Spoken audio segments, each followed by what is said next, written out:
고강도 알루미늄 합금이라고 하면 대표적으로 이제 7,000개 소재를 들 수가 있는데요.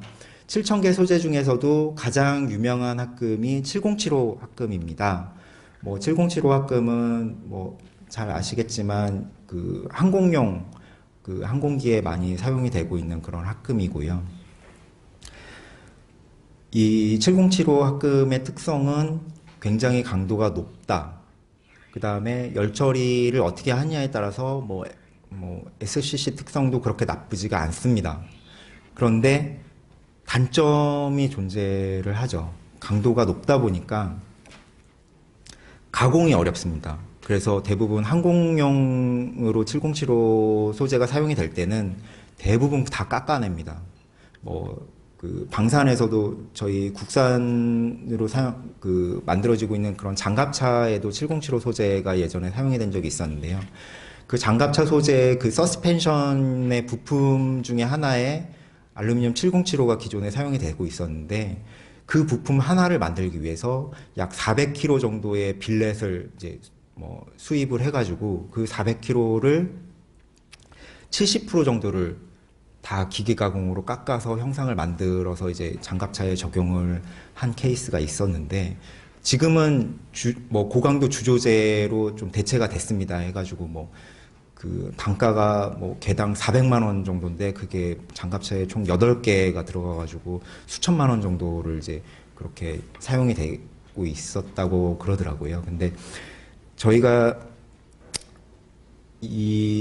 개발하는 소재는 이 7075가 타겟 소재입니다. 그래서 7075와 거의 동등 이상의 그런 기계적인 특성을 가지면서도 7075가 가지지 못한 그런 가공성, 그 다음에 그 빌렛을 만들 때 그 전신재를 만들기 위해서는 이제 먼저 빌렛 형태로 이제 제조가 되는데요. 빌렛을 만들 때의 그런 주조 건전성, 그 다음에 최종 열 처리 시에 고강도 소재 같은 경우에는 내부 잔류응력 때문에 그 뒤틀림 현상이 이제 일어나게 되는데요. 그런 뒤틀림을 최소화할 수 있는 그러한 이제 단점들을 극복하기 위한 그런 이제 개념으로 소재가 개발이 됐다고 보시면 될 것 같습니다.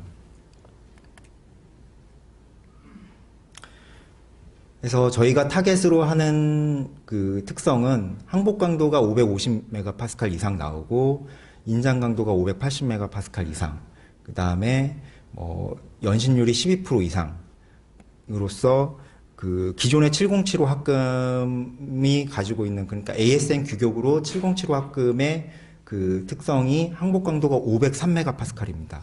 그 다음에 인장 강도가 573MPa이고요. 연신율은 11% 이상입니다. 그래서 저희는 기본적으로 이 소재가 가지고 있는 특성이 7075 이상이 되는 그런 소재를 개발을 하려고 이제 노력을 했었고요. 압출 속도를 1.4mm/s 이상. 그러니까 이거는 압출에서 이제 램 스피드를 기준으로 하게 됩니다. 램 스피드로 이제 7075 같은 경우에 워낙 고강도 소재이기 때문에 기존에 압출을 할 수 있는 국내 압출을 할 수 있는 업체도 많지가 않습니다. 대부분 이제 간접 압출을 7075 소재 같은 경우에 간접 압출로 이제 압출을 할 수 있는 케이스가 드물게 있고요. 직접 압출로 7075 소재를 압출했을 경우에는 램 스피드 기준으로 0.2mm/s 정도. 그것도 복잡한 형상으로는 압출이 불가능합니다. 7075 같은 경우에. 근데 저희가 그 개발하고자 하는 소재는 압출 속도를 최소한 1.4mm/s 이상을 확보를 해야겠다라는 게 저희 목표였고요. 1.4로 잡은 이유는 저희가 많은 압출업체들한테 좀 설문을 좀 진행을 했습니다. 그래서 최소한 압출 속도가 어느 정도까지 확보가 돼야 생산성이 나와서 이 소재를 생산을 할 수 있겠느냐라는 질문에 거의 대부분의 업체들이 최소한 1.4 이상, 1.4라고 얘기하는 데도 있고요. 1.5mm/s 이상이라고 얘기하는 데도 있는데, 약간 저희 그 1.5, 사실 결과적으로 1.5 이상이 나왔지만 조금 낮춰서 1.4mm/s 이상만 돼도 좀 의미가 있지 않냐 해서 처음에는 이렇게 타겟을 잡고 개발을 했습니다.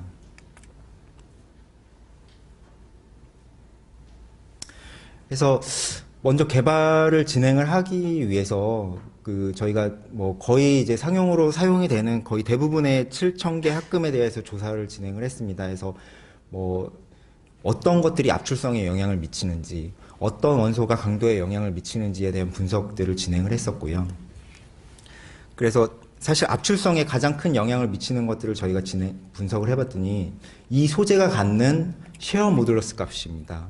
쉐어 모듈러스 값, 그러니까 압출이나 뭐 아변도 마찬가지지만 대부분의 소성 가공은 쉐어 스트레스가 가해지는 그런 이제 상황에 이제 직면을 하게 됩니다. 그 쉐어 스트레스 값이 낮으면 낮을수록 이 합금이 소송 가공이 유리한 그런 이제 측면이 있기 때문에 그거에 저희가 이제 그 초점을 맞춰서 가능한 강도는 유지하지만 쉐어 모듈러스는 가능한 낮춰보자라는 취지로 이제 합금 설계를 진행을 했습니다. 그래서 뭐 다양한 합금 조성 범위와 뭐 이종 간의 그런 이제 최대 3원 개까지 이제 계속 이제 쉐어 모듈러스에 대한 그 해석들을 진행을 했고요. 그래서 이제 나온 결과가 마그네슘하고 카파가, 그러니까 주요 7,000개 합금 원소 중에 마그네슘과 카파가 쉐어 모듈러스에 가장 큰 영향을 주는 이제 두 가지 원소라는 거를 저희가 이제 확인을 했고요. 그 두 가지 원소를 좀 제어를 해보자. 그리고 마이너한 그런 이제 엘리먼트들에 대한 그런 이제 뭐 쉐어 모듈러스들도 이제 해석을 진행을 했고요. 마이너 엘리먼트 중에서는 크롬이 가장 크게 쉐어 모듈러스에 영향을 주는 그런 그 원소로 이제 그 확인이 됐습니다. 그래서 최종적으로는 저희가 7373A 그 뭐 KA7373이라는 그 합금 이름을 붙였는데요. 뭐 카텍 알로이 7373입니다. 그래서 이 합금과 7075 합금의 조성을 좀 비교를 해보면 그 크롬, 그 다음에 카파, 마그네슘의 조성 차이가 있습니다. 해서 저희가 사실 이 합금 같은 경우에는 사실 합금 특허는 굉장히 등록이 어렵습니다. 국내나 해외 뭐 공이 다 그런데요. 워낙에 합금 종들이 많기 때문에 합금 원소만 어떻게 뭐 제어를 해가지고는 웬만해서는 합금 등록이 어려운 상황인데도 불구하고 저희는 지금 상급 특허 뭐 출원까지 다 갔고요. 국내 특허는 이미 뭐 다 등록이 진행이 완료가 됐고 지금 상급 특허 출원까지 해서 지금 뭐 거의 결과가 뭐 조만간 나올 것 같습니다. 해서 최종적으로 이러한 이러한 조성으로 합금 설계를 진행을 해서 7075와 비교를 했을 때 7075가 이제 450도에서 19.4GPa의 쉐어 모듈러스 값을 가지고 있는데 저희 그 7373 소재 같은 경우에는 450도에서 18.44GPa로 약 1GPa 정도 낮은 그런 쉐어 모듈러스 값을 가졌습니다. 그래서 저희가 다양한 합금들에 대해서 이제 압출을 이제 진행을 해봤고요. 저희가 경험상 쉐어 모듈러스가 19GPa 이하로 내려가야 이 소재가 어느 정도 압출이 된다라는 걸 확인을 했었고요. 그래서 18.44라는 거는 굉장히 압출이 잘 되는 소재라고 보시면 될 것 같습니다. 물론 6,000개랑 다이렉트로 비교를 하면 안 될 것 같고요. 같은 7,000개 내에서 이 소재만큼, 그러니까 같은 강도대를 유지하면서 이 소재만큼 압출이 잘 되는 소재는 없다고 단언할 수 있을 것 같습니다.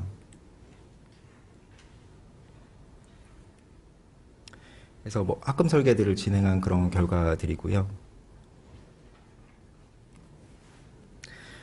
뭐 저희가 뭐 사실은 7,000개 소재 같은 경우에 열처리형 합금이다 보니까 열 처리를 어떻게 하느냐에 따라서 합금의 특성이 조금씩 달라질 수 있습니다. 그래서 그런 이제 다양한 열 처리 조건에 대해서 뭐 합금 해석도 물론 진행을 했고요. 실제로 다양한 온도대와 시간대에서 저희가 그 열 처리 조건을 도출하기 위해서 이런 특성 맵들을 실제로 이제 평가를 진행을 해서 특성 맵을 구축을 하였습니다.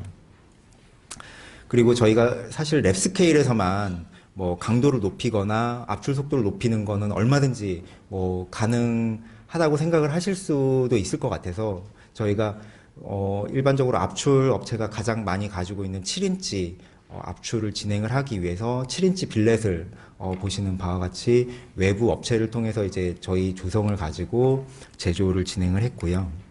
실제로 7인치 압출기를 통해서 다음과 같은 뭐 조건으로 압출을 실시했습니다. 실제로 압출을 진행을 해보니까 저희가 1.5mm/s 이상의 그 램 스피드를 가지고도 압출이 진행이 되는 거를 이제 확인을 했고요.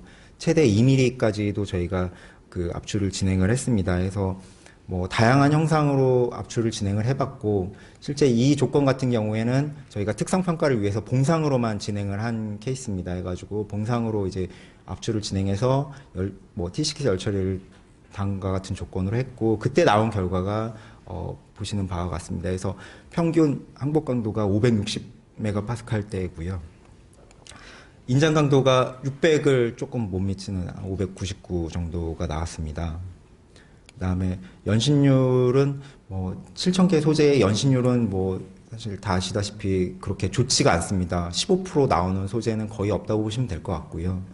굉장히 고급 항공 소재에서만 15% 정도대의 연신율이 나오고 있습니다. 특히 뭐 알코아에서 만든 정말 샘플용으로 제작하는 그런 이제 뭐 정말 버진 스크랩만을 이용해서 만들어진 그런 합금에서나 나오는 그런 연신율을 저희가 이제 평균 연신율로 확보를 했고요. 저희 같은 경우에 완전한 버진 합금을 그러니까 스크랩을 사용을 했을 때, 그러니까 버진 알로이만 사용을 했을 때는 저희가 최대 연신율이 20% 정도까지 나왔습니다. 그래서 뭐 사실 믿기지 않으시겠지만 뭐 거의 600MPa대에 그 뭐 해당하는 그런 강도를 가지면서도 20%의 연신율을 확보할 수 있는 그런 이제 합금이라고 보시면 될 것 같고요. 이거는 이제 일반 어느 업체도 마찬가지겠지만 빌렛을 제조해서 납품을 할 수 있는 어느 업체에 맡겨도 이 정도 특성은 나온다는 거를 이제 그 보여드리기 위한 그런 이제 결과값입니다.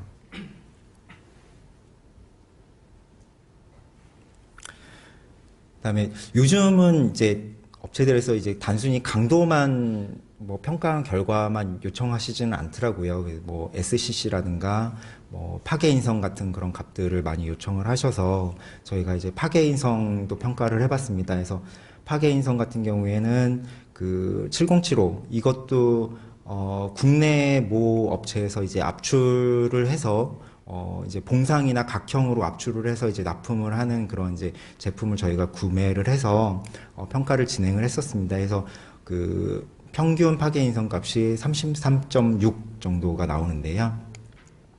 저희 소재 같은 경우에는 이 7075보다도 우수한 약 36MPa 루트미터 정도의 파괴 인성 값을 보였습니다.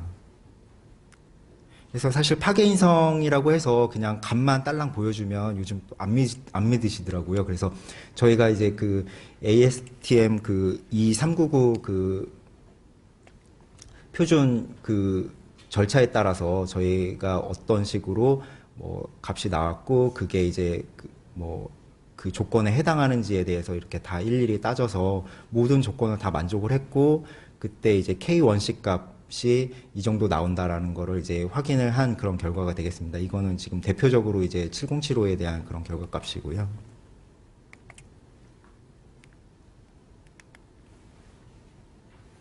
그래서 실제로 그 파괴 인성을 평가해준 그쪽에다가 이제 그 여쭤보니까 지금 저희가 실시한 파괴 인성 샘플의 시편이 파괴 인성 평가 그 표준에서 가장 큰 시편이라고 합니다. 그래서 그 정도 이상 되는 큰 시편을 가지고 파괴 인성을 평가하는 케이스는 거의 없기 때문에 사실 어디에다가 갖다 놔도 이 정도 샘플 크기로 파괴 인성을 평가를 했다고 하면 거의 공인을 받을 수 있다고 그렇게 말씀을 해주시더라고요.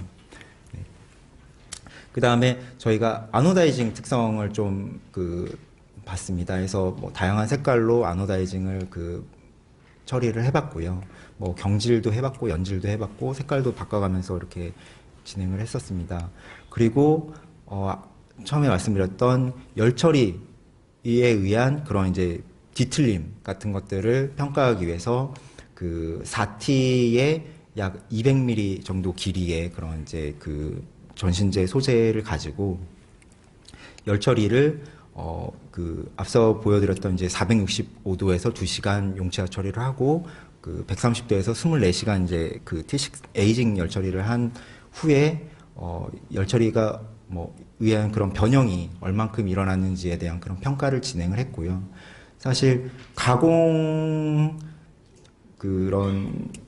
공차 정도 수준의 그런 변형만이 열 처리 전후에 일어나는 것을 저희가 확인할 수 있었습니다. 그래서 실제로 평균 측정 값은 한 0.65mm 정도의 변형률을 보였고요. 이거는 이제 길이가 200mm에 0.65니까 실제 공차는 0.3 정도 된다고 보시면 될 것 같습니다.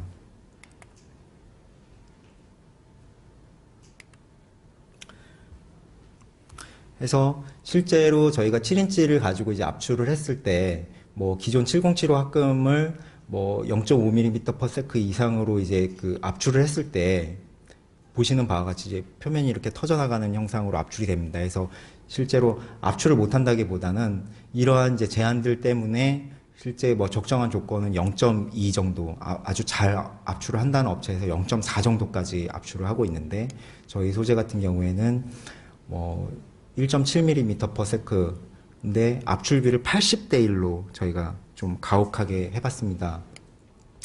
이런 좀 약간 리본 형태로 이제 압출을 진행을 했었고요. 그때 이제 평균 압출 속도가 1.7mm/s 정도였고요. 그 다음에 이제 좀 복잡한 형상인 이제 실제 이 형상은 국내 모 자동차에 들어가는 알루미늄 범퍼 빔 형상입니다. 그래서 범퍼 빔 형상으로 압출을 진행을 했고요. 약 2mm/s 정도의 속도로도 범퍼 빔 형상으로 압출이 가능한 것을 확인할 수 있었습니다. 그래서 적용 가능한 부품들은 자동차 부품뿐만 아니라 일반 가전 제품에서도 이제 아마 사용이 될 수 있을 걸로 지금 판단이 되고요. 앞서 합금 조성에서도 이제 확인을 할 수 있듯이 7075 소재 같은 경우에는 비싼 그런 원소들이 많이 들어갑니다. 징크도 많이 들어가고 마그네슘, 그 다음에 카파 소재가 이제 주요 원소로 이제 많이 들어가게 되는데, 저희가 개발한 소재가 7075보다는 그런 원소들이 적게 들어갑니다. 그러니까 마그네슘도 기존 7075보다 줄였고요. 그 다음에 카파 같은 경우에는 1% 이상 7075랑 차이가 난다고 보시면 돼서, 사실 소재의 단가적인 측면에서는 7075보다 훨씬 싸다고 그렇게 보실 수 있을 것 같습니다. 실제로 이 소재 같은 경우에는 국내 압출 업체 한 곳에 기술 이전을 이미 진행을 해서 생산을 하고 있는 실정이고요. 그쪽에서 이제 말씀해 주시기로는 대량으로 본인들이 이제 빌렛을 이제 납품을 받았을 때 굉장히 싼 707호에 비해서 굉장히 싸게 받았다라고 이렇게 말씀을 해 주시더라고요. 사실 네, 가격이 얼마인지는 저도 정확히는 말씀드리기 어려운데 굉장히 싸게 받으신 걸로 알고 있습니다. 네, 이상입니다.